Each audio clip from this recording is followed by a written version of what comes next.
Hi, welcome back to Therapy to the Point. I'm Jeffrey, I'm a licensed therapist, and in today's video, I'm going to go over 3 cognitive behavioral techniques to deal with your negative thoughts. Let's get into it. When I say cognitive behavioral techniques, I want you to know that this derives from cognitive behavioral therapy. Cognitive behavioral therapy aims at changing our cognitions, also known as our thoughts, and our behaviors to modify our feelings. So here are the 3 cognitive behavioral techniques to deal with your negative thoughts. The first technique is called batting away negative thoughts. This technique was developed by Dr. David Burns, also known as the author of the book Feeling Great. In this technique, you first gotta identify what the negative thought is, and then we're gonna bat it away with evidence. Let's say, for example, that your negative thought is, I'm dumb. What you're gonna do is you're gonna picture somebody saying it back to you. You might even wanna role play this with someone. So you're gonna have someone tell you, you are dumb. Then the key to this technique is to potentially acknowledge the part of the thought that is true, but also providing a plethora of evidence that proves that the thought is not 100% true. Let me demonstrate. Let's say that you have the thought, I'm dumb, then you have somebody say, you are dumb. Then I would say, yes, I made a dumb mistake, but I have gotten really good grades in school, I have a really good stable job, so there's no way that I could possibly be 100% dumb. I might have made a dumb mistake, but it doesn't make me dumb. The more evidence that you provide, the better. You can also do this with other thoughts such as I'm a failure, I'm not good enough, nobody cares about me, and you can run this technique and bat those thoughts away. The second technique to deal with your negative thoughts is called lawyering the thought.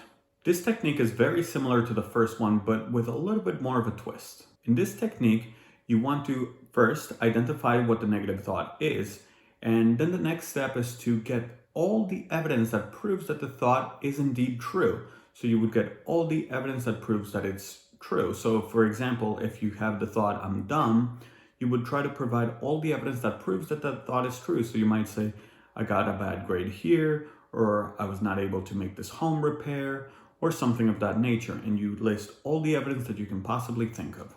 Once you are done doing that, you want to summarize all the evidence into 1 or 2 sentences. So it may sound something like this. I have made a lot of dumb mistakes throughout my lifetime. Then you want to do the exact same thing, but with all the evidence that proves that the thought is not 100% true. So you get all that evidence and then you want to summarize that into 1 or 2 sentences. So all that evidence may sound something like this. I was able to get a good job with a lot of difficult responsibilities, and I was able to get fairly good grades throughout school. Then what you want to do is you want to blend the 2 summaries together. So it may sound something like this. Yes, I have made a lot of dumb mistakes throughout my life, but I'm able to have a job that a person that's truly dumb would not be able to do. Plus, I was able to get fairly good grades in school. Doing this technique is going to give you a much more balanced perspective on things. The third and final cognitive behavioral technique for today is called labeling the thought. So like in the other techniques, you also want to identify what the thought is.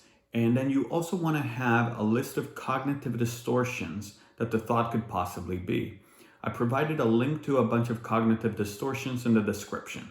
Some examples of cognitive distortions include catastrophizing, personalizing, all or nothing thinking, among many others. Then what you want to do is once you identify what the cognitive distortion is, and just so you know, a cognitive distortion is when you negatively skew reality of a situation. So once you identify what the cognitive distortion is, you want to label that distortion.